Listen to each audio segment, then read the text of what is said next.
26 has been pretty crazy. Gumbo is a serious problem. It's the poster child for time pirate. If I'm wrong, that's why I'm in construction.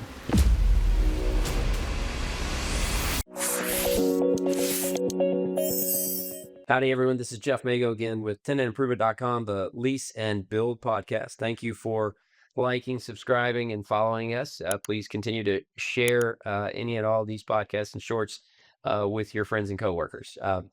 Today, I am joined actually by two guests. So it's a little bit of a different format, but these are business partners with H&S Preconstruction.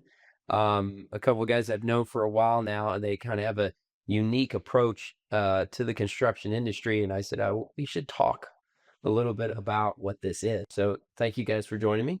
Yeah. I'll give you each like a minute or two. Just tell us a little bit about who you are, where you're from, anything you want to share about your life. Sure. Yeah. So, yeah, thanks, Jeff, for the invitation. Name's Austin Stovall, from Mississippi.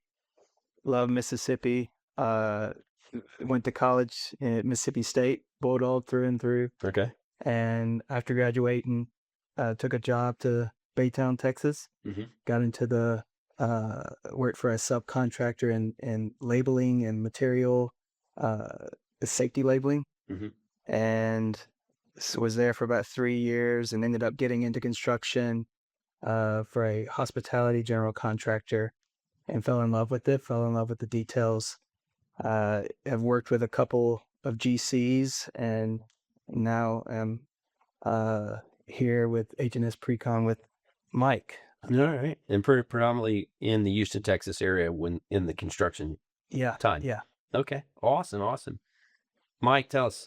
Mike Hudgens, born and raised in Houston. I got into construction probably about 10 years ago in commercial plumbing. And with that company, we did a little bit of site work and fell in love with it and been doing that ever since. Okay. All right. What part of Houston? West Houston. West Houston. Katy? Yeah, Cypress. Cypress. Mhm. Okay. All right. Grew up out in Alief. So Oh, okay. Houston, Cool. Texas. Well, Alief was kind of the burbs at that time period, just, And then, all right. Well, define what is this? Tell everybody the business model. What is pre-construction? Yeah. So what H&S does is we like to get in on the ground level and really start with helping these clients estimate their projects or even get into kind of pre-design budgeting. Okay. So as they design it, we can have rolling estimates going and they can figure out exactly how they want to build this Okay. before they get too far down one route. So I've got some land and I'm going to put a building on it. As people have creative minds going all these different directions and they think one idea there. So you guys do you want to do storage units? Do you want to do office warehouses? Do you want to do a commercial retail space? It's something we can definitely help out with, at least figure out these costs so you can from get concept to concept within the same project potentially. Okay. All right. So Mike, you talk a little bit about being civil. Austin, I know from the general contracting side, how do you guys play off of each other? How does that help with the project you have? Yeah, so Mike and I used to work together, funny enough, and I just saw his ability to civilly estimate and the way he handled that component of the project, which is about 30% of your total project cost, going to the general contractor. So the project awards are swung in those numbers, right? And Mike was consistently hitting his deadlines. He was proactive, and I just felt that there was natural synergy with taking our talents, forming a team, and becoming a pre-construction consultant firm. Okay. Firm is a strong word, I understand, but we'll say team. Yeah. And well, consulting. I mean, that's really, we're putting some definition around it. We consider ourselves cost consultants. We consider ourselves pre-construction managers. We consider ourselves estimators. And so our skills are all kind of intertwined there. And yeah, I mean, to your question about what defining pre-construction is, we think it's the the planning and strategy prior to boots being on the ground, and it's really just risk management as well. Okay. Um, Well, so give me an idea of maybe some typical clients. Yeah, I mean, we have owners who are looking to kind of expand some of their business or their companies. Landowners or building owners or Well, these would be like just a business owner. So Okay. they've outgrown their current spot. Now they Okay. want to build something elsewhere. So we can work with them to help them kind of get their budget down, analyze the risk of what, land they purchased based on what they want to do there. We're also like Austin's clientele is more general contractors. My clientele is more the subcontractors. Okay. So, and that also goes back to how we help, kind of marry these services is, he can get real time, his GCs and ownership can get real time cost analysis for a big scope of their project that may not, Even take place because it's still spaghetti on the wall. They're just trying to figure it out. exactly. So it's okay. So you're giving people a better crystal ball. Okay. And so I would imagine inflation, war, political changes. Everything seems to be changing our world these days. It's got like I can see why somebody would, desperately want to know ahead of time before they go too far down a specific path and stuff. So a couple of projects. Give me some ideas on like a project. How specific or yeah, I mean, it's been a crazy 26 has been pretty crazy. I mean, we have other restaurants, hotels, storage facilities, truck yard. A few design builds, a few are already done by engineering teams. Some we're working directly with the managers and the engineering team to kind of help get some ideas, get some routes down. When it comes to like material or, really the risk management too. One just came up where, some elevations changed on the design portion of it, and it was going to significantly increase the cost. So now we're starting to look at different detention options to help mitigate that. The guy next door is developing Scott Brymeister. We actually had him on a podcast. He's developing some car condominiums, and he's got like a little bit more than a half acre. He's doing 2 buildings, and it was undeveloped land here in Spring Branch inside Houston, Texas, just outside the Loop. He had to spend like $500,000 in retention before he even put anything on the grass on top. That's like insane. But I had thought that there was some kind of a law that was about to change. Well, so when should developers call you? At what point? Like somebody's got a vision, they just start calling, or somebody's got vision of land, or is the business has got 6 months on the lease, or I mean, what is it? I mean, we think the earlier the better, honestly. Especially like if they're looking to buy land, we can just run some rough mock-ups based on them, go out there, shoot points and kind of just play around with it. And Is that when they already have a plot in sight? Plot? yeah, they're just, kind of shopping around, a certain area that they know they want their business to be in. Okay. The developer is 10 to 15% of our business right now. We're a bit unique from the GC or the contractor that's working with them, right? Because we can say that we have a vested interest for the developer, right? Can the contractor and general contractors tell the developer that? Maybe. And so we so from the developer side, you're looking out for his best interest. When the GC showing up, he's kind of like, I got to make this work so I get a job. So he's thinking more of him than. And I mean, obviously, there's good GCs out there. Not even the ones who. But it's just business. They have to hit their overhead. They have to pay their employees and all that. So their goal is to get stay in business, keep more money in there. Whereas where we work directly with the developer owner, we're directly on their side. So we're giving them accurate cost of what it should cost them based on the market. So you guys, how long are you on in business now? Fairly new company. Almost a year. Almost a year. Yeah. Okay. Well, would have been April of last year.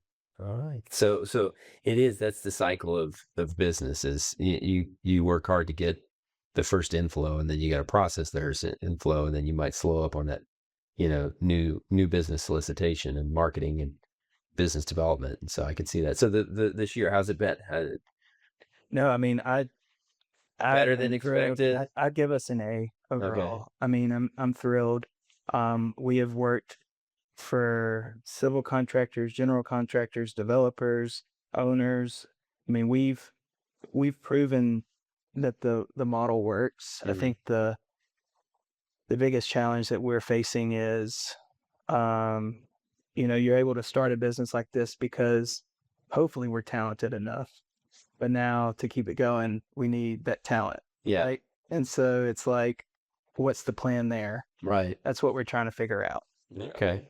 That was my next question was going to be towards like biggest challenges. So the biggest challenges is, the bottleneck eventually would be the two of you and how much you can process particular jobs. So then you're going to need to be bringing in people underneath that you can. Well, a big benefit, I think, why it was so successful starting out, why it is successful, is because not a lot of people get into estimating. Very few kids are like, I want to be a construction estimator when I grow up. Right. So now we're kind of on the flip side of that. Now we're trying to find good construction estimators. Gotcha. Good kids. Well, so compare this business model, like we're talking estimators, right? And so when I first started learning about the business model that y'all were talking about, my vision is like, okay, well, you're sitting in, you're crunching numbers for a GC on a specific project. I think it's more than that. The more I've been learning from you guys, and you talked about consulting and so forth. So compare your business model to maybe the traditional GC business model, or So it's amazing if all the contractors check their spam email, they're gonna get those emails from India and whatever, right? yes, Material takeoffs for cheap and fast and all of that. Yeah. And that's a component of what we do, right? But we're forward facing, right? I Mhm. think that's 2D estimating, and we're 3D, right? Love it. We're in. I think you told me I that. love it. I'm not gonna say that I told him that one, but that's definitely it's true. That's me. No, that's awesome. Yeah. That's what it is, right? So it's that local approach, that's that local context, those relationships, Yep. those phone calls, those meetings, and to the degree that the contractor, civil or GC, wants us forward facing, Mm-hmm. we're there. Yeah. If they want us in the shadows, we're in the shadows. Mm-hmm. Yeah, that I totally see it, and I'm gonna elaborate with something. So Austin was mentioning, I think I've mentioned this on our podcast before, but Floor Zone, my main company, has a lot of teammates in the Philippines that are engineers, that are architects, that are doing our number crunching and our estimating for us, even our pricing, and they're doing a great job. But you still get caught up on some of the cultural nuances of here.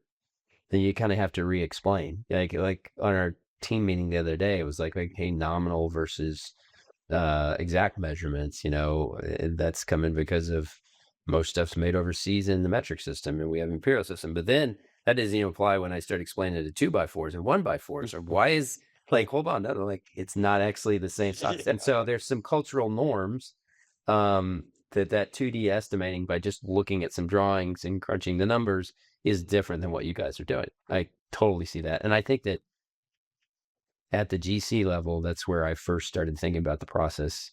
I was the most excited for you guys because I think y'all's service really, in the civil, Mike, I didn't know much about that because I was always in the construction side. But if it's acting the same way, I can see totally how y'all would appeal to that client base. With this new business model, you've had success the first year. I'm excited for you guys. Where do you see it 5 years from now? What do you think? Man, ideally just growing, helping out more people, having more clienteles and growing the network. So, it all kind of helps. More subcontractors help the GCs, more GCs help the subcontractors. And I guess that would be the end goal. Do you see other people doing this pre-construction concept? Y'all are kind of a unique pair, being civil and the civil architectural, civil construction, and stuff like that. Yeah, I'm actively scouring, right, potential competitors. I don't see any, at least in Houston, and Right. the way that we're built with the GC and civil, and the branding, the forward looking component of like where this is all headed. I think that day's coming probably very Right. quickly.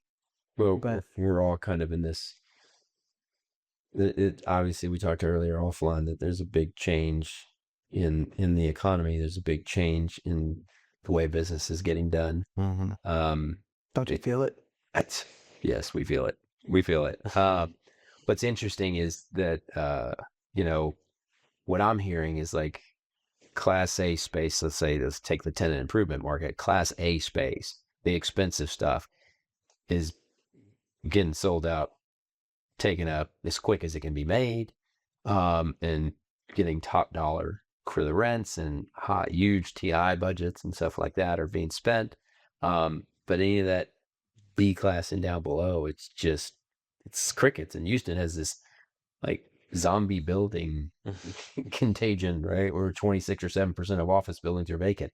And what I'm understanding is construction for those B and C class properties, it's just too expensive to make it worthwhile to lease or rent with the TI budget. So yeah, I think that's like, I don't know. I hear this term K-shaped. Is that what it is? It's almost like the middle is evaporating, or is it more like I'm hearing just people with money have money to spend on Class A.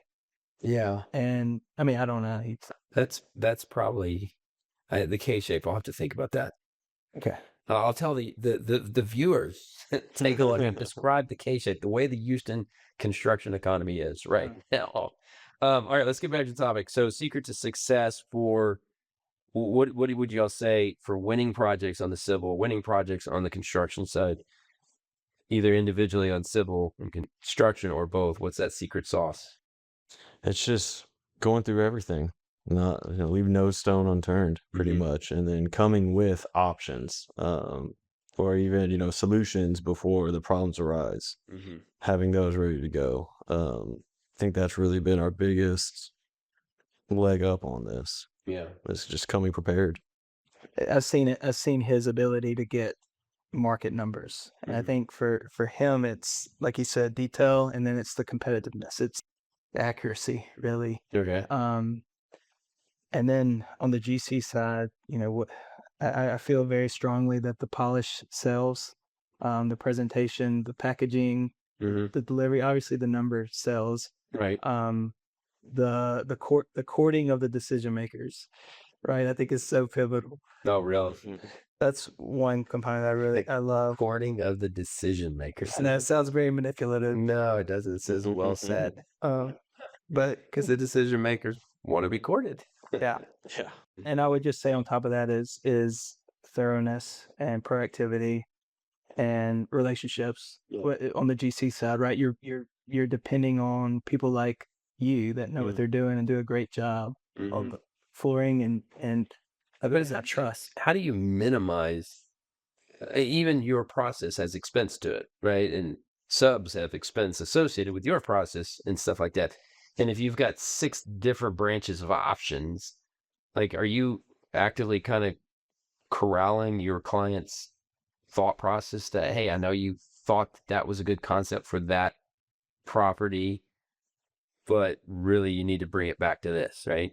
And I'm saying that like my dad was in commercial property management, and when he was getting some of his certifications, one of his projects, he went to some course somewhere, and it was like, what do you want to do with this piece of downtown property in Oklahoma City? That's where the course was. And it was like, build a giant building or build a parking lot, right? And so do y'all get into consulting with your clients on, hey, that's not the right fit for this space? Or do y'all let them just kind of be To an extent, okay? yes, but at the end of the day, it's what they want to do. I mean, we're hired by them, so they lead the charge. They lead the charge, but you might tell them. But we can be like, hey, we don't think this is really going to make sense. Yeah. Here's the numbers. Here's how we come up with them. Right. If you want to go forward, go ahead. Right. We're not going to say no. Yeah. Okay. All right. So there's a question I wanted to throw at you, Mike. Commercial flooring, we had to tell people about moisture mitigation, and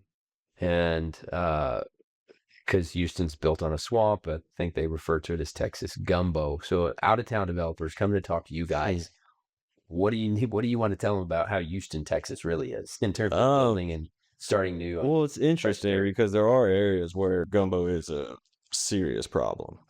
There's just very high plasticity For the soil. listeners, what is gumbo? How would we? It's a high plasticity soil. It has a lot of liquid in there, and that just brings up its plasticity index, and that means its PVR, potential vertical rise, is increased. So through the seasons, it can raise.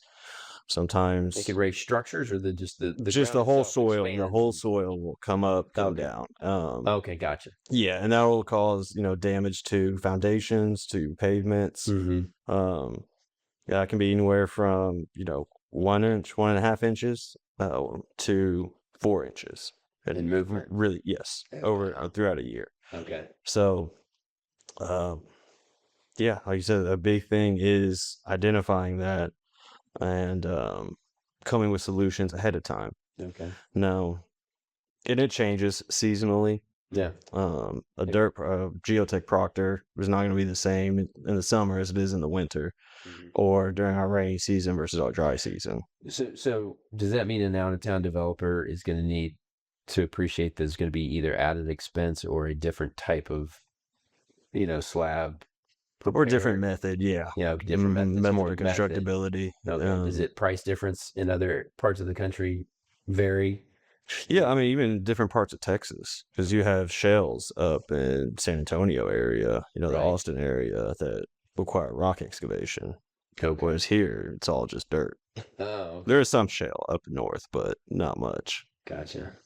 All right, so Texas gumbo is kind of no, we're not talking about food. This is not the food network. Only because I know that flooring just so easily fails in Houston with moisture being a problem. That I am aware of that. And then with this building here, we've, bought it and had foundation. We had a crack on the side of this cinder block building that's 25 feet tall and about 1,500 square foot. But in the winter months, the crack was real tight. And in the summer months, it was real wide and it was real tight. And we did that for a few years and then we had it fixed. Now a building doesn't move. Craziest site conditions. Because in property management, it's the other half of where people live, right? And so you can see and come across some crazy things, but any crazy stories on the civil side or the construction side? But there's definitely people that have buried trash or junk before. You could have contaminated soil from a fuel station where it leaked from, and you're replacing everything in the site. But wouldn't that have come up hopefully in their to testing? Hopefully in the ESA too, but because some people try to rush through it. Gotcha. I'll say two. One's funny and one's serious. There's a shopping center here in Houston. They seem to, I don't know what it is, but every tenant that moves into this mall, multi-floors, they want to cap all of the floors with 3/4 inch to 1 inch of floor prep to smooth out the floor. It's almost like we're done having issue with floor prep, or we're done having an issue with old adhesive or crack. And I'm thinking, every new tenant, you're adding in 30,000, 40,000 pounds. Now, one tenant, whatever, right? Yeah. But you have a concrete structure that's been there for, we're probably going on 50 years. And now you're adding in weight every time you bring a new tenant in across the entire structure. That weight was not calculated. Yeah. And I don't know that would ever be an issue or not, but you keep adding and adding. Eventually, I'm just concerned about how much floor prep goes into that building. And every time we get multiple GCs asking us, and I'm like going, okay, y'all need to go back and just tell us that we're clear to put that much floor prep in the building. Not that one location's bad, but it's over and over again. Yeah. So that was one. The other funny one was there's a building downtown. And talking about strange installation or strange construction stories. One of my guys came in and they're like, "Hey, we were working there yesterday," and I said, "Yeah," and he says, "We're not going to work there in the evenings anymore." And I'm like, "Why is that?" And he goes, "Well, because of the ghost." And he said that his guys were there and they were convinced that they heard a woman crying literally behind them, and turn around and there was nothing. And then at the time I talked to the property manager and I said, "Hey, there's something on level 12 or something I want to talk to you about." She goes, "Oh, the ghost." Yeah, people talk about that. and yes. So, but anyway, but weird construction stuff. We all come across those weird construction stuff. I think the question that I wanted to ask was much more of just site conditions that would have tripped up your estimating perspective on what you were planning, right? And I think when you talk about underground trash being buried, like somebody used it for a dump for a long period of time. Mm-hmm.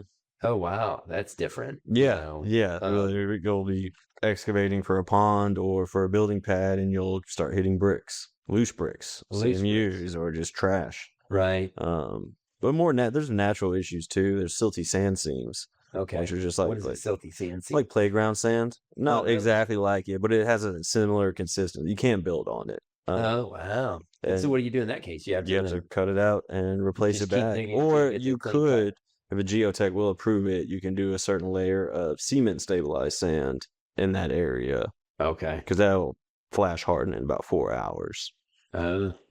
Last question: AI is changing our world. Mm-hmm. I didn't believe it, and now we're using it a lot, and we're exploring different ways to use it. Not just Chat GPT, but what are you guys seeing or feeling or doing with AI? Yeah, it's definitely being integrated. I know that may scare people, may not scare people. It's a much deeper and longer answer. The short version is it has helped me tremendously handle this workload, and our team handle the workload. I'm actively following the softwares that are out there. Mm-hmm. I don't think we've had Elon says singularity moment. I don't think that's here for what we do. We went in tenantimprovement.com, Lisa Build podcast talking about the singularity. That means either I think it's when AI can completely think for itself as if a human. I think that's the thing. I believe that's the definition. If I'm wrong, that's why I'm in construction. So. No, I mean the takeoffs are not there. I don't know if they will get there. It tries, but it's not there. There's a lot of big data, and to me, that's like I my kids are growing up. I've got two in high school. One will be two. Both will be in high school next year. And in talking with the teachers, and they're like, "Well, critical thinking is what we're trying to teach. Critical thinking," and I'm like, "Critical thinking is important, but AI is taking all the smaller part-time tasks that allow for the development of critical thinking." That's my concern. But I agree with you on the estimating part. Like, I don't see it being there, not yet. I mean, I don't see it discerning, because I mean, you look at a plan set, discerning, exact. Sometimes stuff will be overlaid on it. There might be some small inconsistencies between pages that really I haven't seen it be able to handle that yet. Yeah. I met with someone, Ladder AI, last week, and what they're trying to do is streamline bid leveling, and it's very ambitious. I don't know, like we'll see. Mm-hmm. And then bid leveling, meaning making it bids apples to apples. Yeah, there's the idea is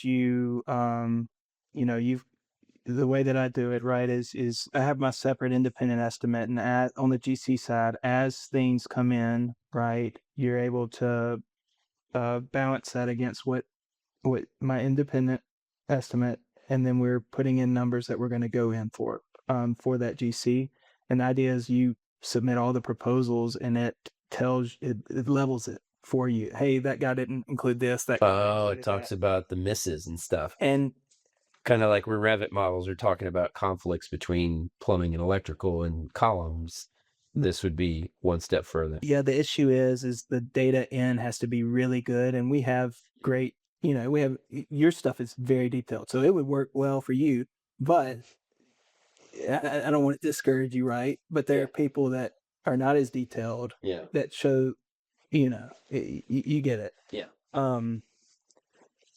And so last thing also is we're using AI to get ahead on some leads as well. Okay. Lead generation, which we've been working towards with tenant improvement teammates and stuff like that. The punch this segment, I'm going to hit Mike and Austin up with two questions, but the first one on the punch this question is, in the process that you guys go over and over again, is there any fingernails on the chalkboard kind of repetitive issue that you see that you wish you could just punch from a construction punch list item, let's just check it off and make sure it's done and done right and done with.